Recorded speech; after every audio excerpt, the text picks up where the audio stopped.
All right, welcome, kings and queens. We are back. It is a Love and Marriage 2-for-1 special today. It is a double whammy, honey.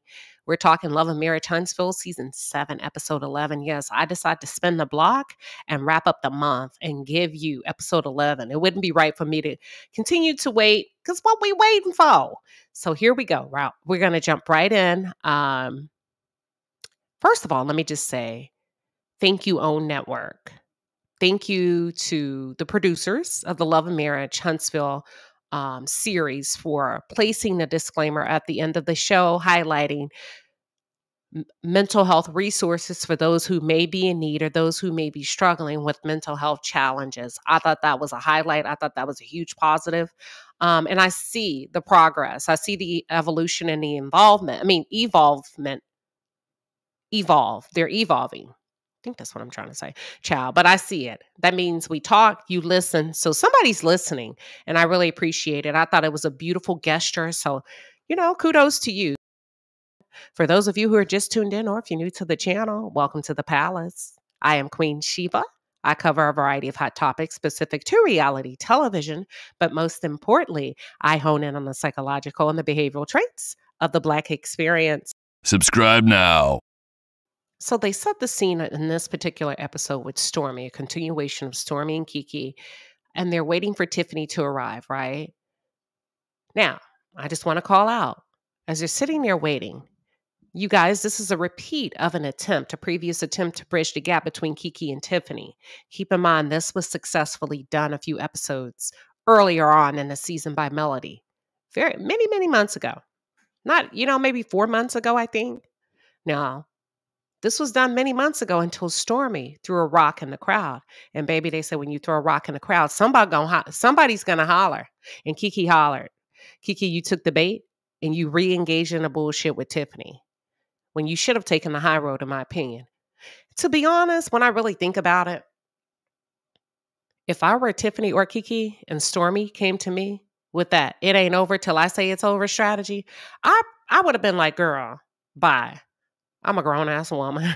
We had a talk at Melody's house, and I'm moving forward. You're not about to use me for your storyline, child, please. That's how I would have looked at that. That I would have, Stormy, you would have got that conversation. You would have got that good old girl bye because we've already done this, and you're not going to run it back so that you can get footage for your storyline. No, ma'am. So another thing, Stormy, shut the hell up. You can't check folks on what they say in their interviews. I didn't like that. You're not the boss of nobody. Didn't you say what you wanted to say in your interview with Carlos Kings? Didn't you shade the hell out of Melody Cherie? See, I don't know why Tiffany and Stormy keep allowing I don't understand why Tiffany and Kiki continue to allow Stormy to boss them around like they're some school-age kids. No, ma'am. Stormy don't care, in my opinion, about either one of them. I don't feel like neither one of them are near and dear friends to her. I believe they both are something to leverage, and she did. She took advantage of them to keep herself relevant on the show. Because if they were not something to use, you would not have used them for your storyline, Stormy. You would have been off to something else that you could have brought to the screen. And I felt like you didn't have nothing. So you used Tiffany and Kiki and you inserted yourself in a situation that had been addressed and they were trying to move forward. And you opened up a can of worms. You got the shit stirred up again. And then you jumped in and you played Captain Save a Hoe. That's pretty much what happened. Okay. Stormy says that she don't like the interview. And Kiki hinted that she didn't appreciate the interview and Tiffany's interview being centered around her. Then guess what, Stormy and Kiki? Take it up with your boss. Take it up with Carlos King, child. Because he's the one that asked the questions. He's the one that made it about you. So if you really feeling that froggy, then jump on him. But y'all, let's move on because I'm not about to waste too much time running down and repeating Kiki's and Tisha's family history, family drama. We've heard it over and over again. It's old. Because Stormy was sitting there and she sat back on that sofa. And she was being messy, in my opinion, with her facial expressions. And she was also being messy in that confessional. Now, Tiffany, I'm going to shift to you. I'm going to need you to stand on what you say. Keep that same energy. Be a big girl about it. You know what I'm saying? Woo, child, this entire conversation, when you really think about it, if you have an opportunity, go back and watch it. It was low vibrational coming from two grown women, and Stormy orchestrated it all and sat back and made them look like two fools talking about shit that really don't matter. It really don't matter when you think about the thick of things. Two grown women that are married, that have children, that have homes to tend to. It ain't that big of a deal. It's petty shit that both of you could have chunked a deuce up to and be like, girl, I'm gonna let you have it. Think about what they talked about. Kiki talked about how many fights she's had. And yeah, I've been in fights. And yeah, but I don't start them, but I finish it. Okay. They talked about who thought they were better than who and people coming to tell me you think you better than me. Okay. Who cares when it comes to grown women? Who cares? The best revenge is success. Kiki, I feel like you spend a lot of time talking and not producing anything, in my opinion. Producing is results. Quit talking, start producing. Produce those results of success because you cannot keep using your past to come at folks. It is what it is at this point. Either you're going to hold your head high and use this as an opportunity to soar, or you going to fold. Tiffany, I feel like you spend too much time deflecting. There you have it. That's my thoughts on this. It's a whole waste of time for a contrived conversation that was orchestrated by the puppet master herself, Miss Stormy. Regarding this next scene with Chris, Fletcher, and Martell, I'm going to keep it real. I wasn't too keen on giving too much attention to this scene with Chris and Martell because ain't no way a nigga in sunglasses who just got his face did, is supposed to be feeling that comfortable speaking on your wife like that, Chris. I feel like you were supposed to be like, hold up, mind your manners. Mind your manners and watch yourself. These men on this show love keeping these women's names in their mouths. Okay? And they're quick to speak on the women. And I'm a chastiser. You ain't chastising shit, Martell Holt. Talking about I'm going to put her in her place. First of all, you know what? Let me not let Martell run my pressure up. You ain't ran into the white one that'll read you for filth. Well, actually, Kenya Moore did. She really did. But Ariane, real quick, don't nobody care. Don't nobody care about you being there in that house but you. Don't nobody care. Let me say it again. You need that validation. We don't. You need to feel like something. We don't.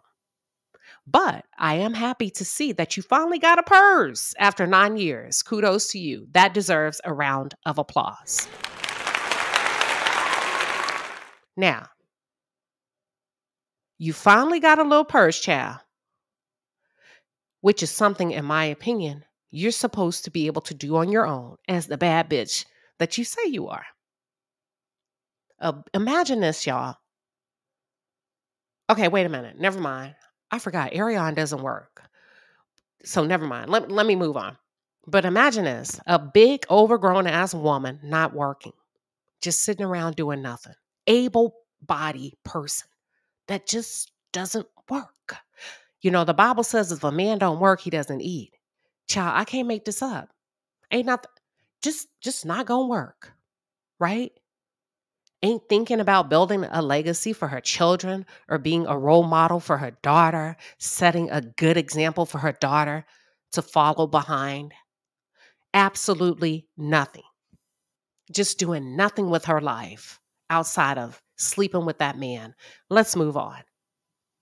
But before I do, let me explain what I think may have happened with the scene with the purse in the kitchen. They set it up. And by they, I mean Martell and Ariane. Let's leave it on the counter so that when Chris comes in, everybody will know my man, and I am here. We know he got you upstairs.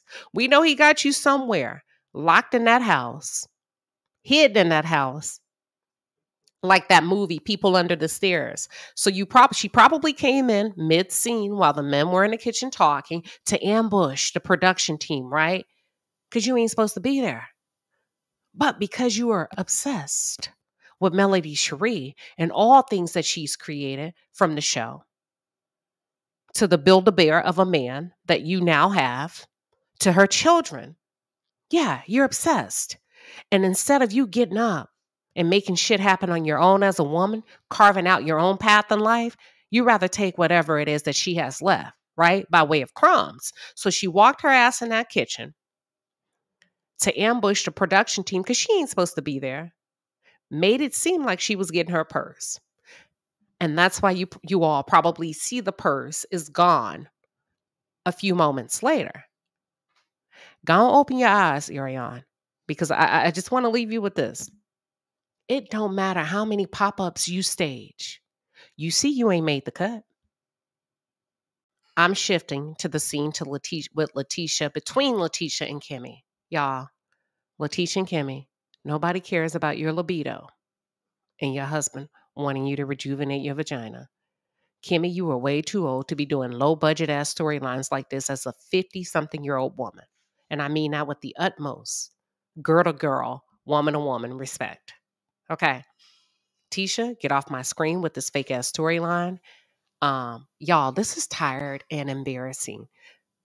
It's giving great value, low budget. They ain't got nothing to bring to the screen. I'm tired of the Scots. Their time is up, in my opinion. I feel like the producers are making progress. The fact that we saw a mental health disclaimer at the end of the episode tells you that they're doing better. They're making improvements. When we see the likes of the Fletchers, they really have found something that could potentially make really good reality television if it's produced right. Right?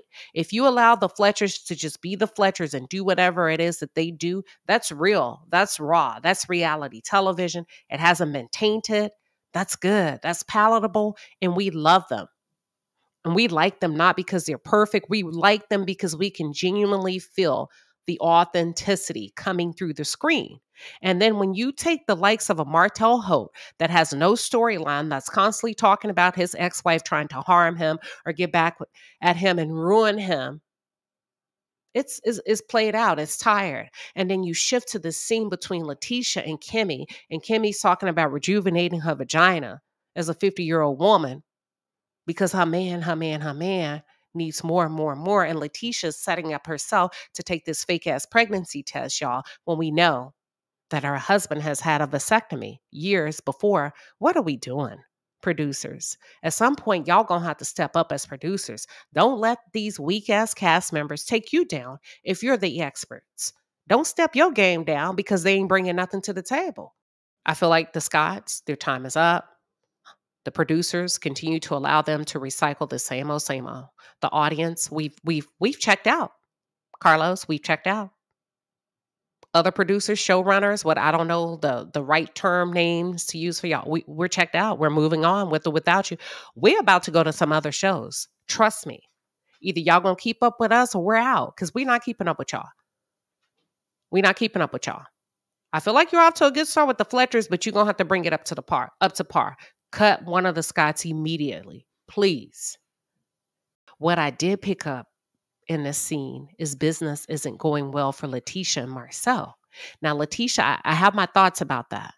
I feel like business and what you deem to be your future and how you wanted to be the first lady in a power couple, that the first lady of Scolts and power couple, and I did this and I did that. First of all, it's all fake. You know it, and we know it. The reason why it's failing you, honey, because you're steady copying everybody else's blueprint, instilling everyone else's ideas. That has to be exhausting. Maybe God is simply saying, stop stealing. Stop stealing, Leticia. Could it be he's saying that? All right, a scene that I cannot wait to talk about is between Chris and Chris. Big Chris and Chris Jr. A huge positive, in my opinion. A huge positive, in my opinion. I don't know who set this up by way of producer, but hats off to you. I got to give you your props. In this scene, we found out that Lexi did come back and apologize. Y'all finna back up off Lexi. I'm team Lexi all day, every day. I call that in my previous rundown and review of the last episode. Lexi all right with me. You can tell Lexi did not come in there to start shit with her stepmom, but Lexi is a grown woman, and Nell misstepped in that by the way she addressed Lexi. But Lexi came back. She put a big girl pants on and she apologized to her family, and that's all right with me. And that's why I took a stance of Team Lexi out the gates. I think Nell embarrassed both Lexi and Chris Jr. by exposing them on television, right? Some Black parents, well, many Black parents feel because they are the parents, it gives them free reign to do and say as they please. Stop embarrassing your children. Stop embarrassing your young children and your adult children. Chris Jr., and Lexi seem to be the missing links of the family. And I want to explore a little bit more about why. We've heard Chris Jr.'s explanation of why he hesitates to come around his family. Producers, I would like that same conversation to be open between Lexi and her father. Let's give the young women an opportunity to have a voice, just like we do for the men on the show. I think that will be equally compelling. One feels judged, meaning Chris Jr., and the other one feels overlooked. Lance undermined his young brother by challenging, in my opinion, at the dinner scene, his masculinity, talking about how lazy he was in front of the cameras. So that made him feel some kind of way as a young man who hasn't yet established himself, okay? Then they undermine Lexi's emotional needs in the same dinner scene. Could it be? Could it be possible that both Lexi and Chris Jr. are the easy targets of the family? Every family has them, where they're kind of like, what do you call them? The black sheep of the family. And a lot of times you tend to poke and come at them because their flaws are visible, more visible than others. I really appreciated this conversation. This is huge, y'all. The young man is talking. And do you know how hard it is to get Black boys and Black men to speak? He's open, which tells me he's not a lost cause because he's showing in speaking to how he is feeling and coping. And the fact that because I brought up coping, he's right. He's not really coping well. He's doing the best that he can because he shared with his dad that he's not sleeping. So whatever it is he's going through has impacted his sleep. I feel like he's running from his demons, meaning his problems, okay? Which is why, or a huge portion of the reason why he can't sit still. He said he has to be on the go. So he can't sit still because he's scared that he may not, and this is all in my opinion, he's scared and afraid that he may not be able to handle what comes in the midnight hour. This was a dynamic display of a heart-to-heart conversation between a parent and a child. I absolutely loved it. Let's wrap up. I want to talk about the scene between Tiffany and Biglou. I say this with all sincerity. I often have a somewhat of a bite to my tone, but I don't mean it maliciously. Tiffany, you brought this on yourself. You interrupted your entire life, in my opinion, for selfish gain. You did not consider the cost. You did not consider the cost. I feel like it was a form of control that you attempted to inflict on Lewis by insisting on having a baby. But what you did is you ended up harming yourself in the process. And I really wish you would have thought this thing out through, outside of your emotional need. That's why we don't make major decisions based on how we feel in the moment when it comes to emotions, y'all, because your emotions change.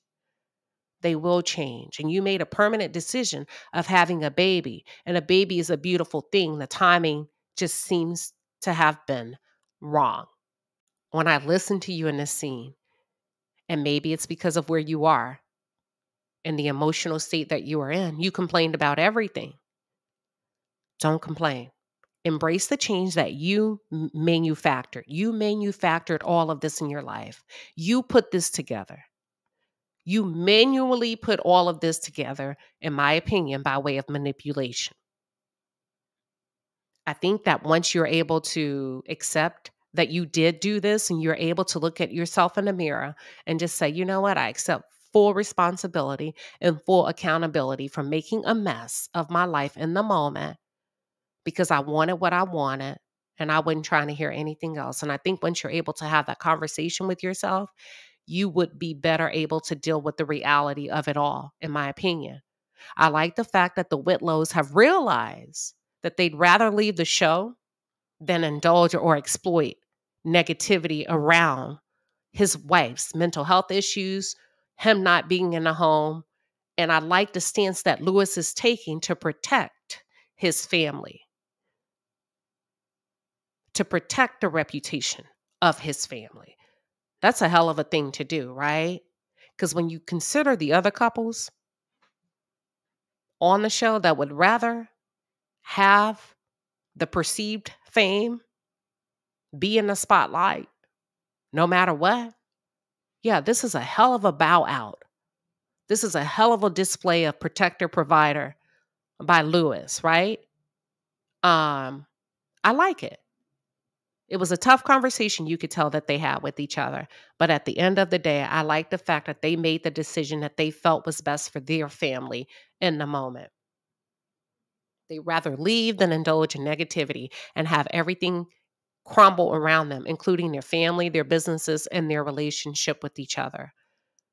Child, I sure wish the Scotts would follow suit. And we can start with you, Kimmy and Maurice.